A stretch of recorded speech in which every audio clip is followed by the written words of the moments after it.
ఒక 5 అంశాలను ప్రధానంగా తీసుకుందాం. మొట్టమొదటిది విద్య.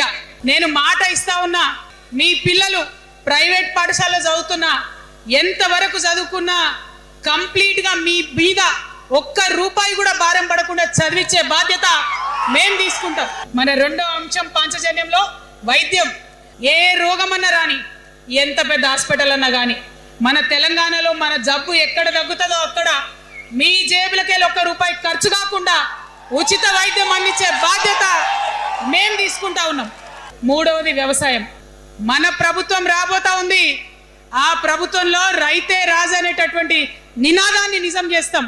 ప్రతి ఆఫీస్లో, అది ఎంఆర్ఓ ఆఫీస్ కానీ, కలెక్టర్ ఆఫీస్ కానీ, ప్రతి ప్రభుత్వ ఆఫీస్లో నేను రైతునని పోతే సపరేట్ కౌంటర్ ఉండాల్సిందే, కుర్చీ మీద కూసబెట్టాల్సిందే, మీకు పని చేసి పెట్టాల్సిందేనని ఈ సందర్భంగా నేను తెలియజేస్తా ఉన్నా. ఇక నాలుగో అంశం ఉపాధి. ఎవరైతే ఉద్యోగం చేయాలనే యూత్ ఉంటారో వాళ్ళకి మొదటి సంవత్సరమే మన గవర్నమెంట్ వచ్చినాక 4 లక్షల ఉద్యోగాలు ఒకటేసారి సింగిల్ నోటిఫికేషన్ తోని ఇచ్చి తీర్థం. 5వ అంశం, ఆఖరి అంశం, సామాజిక న్యాయ తెలంగాణ సాధించాల్సిందే. మన ఎస్సీ మిత్రులకు, ఎస్టీ మిత్రులకు, అగ్రవర్ణాల్లో ఉన్నటువంటి పేదవారికి, బీసీలకు అందరికీ న్యాయం జరగాలి.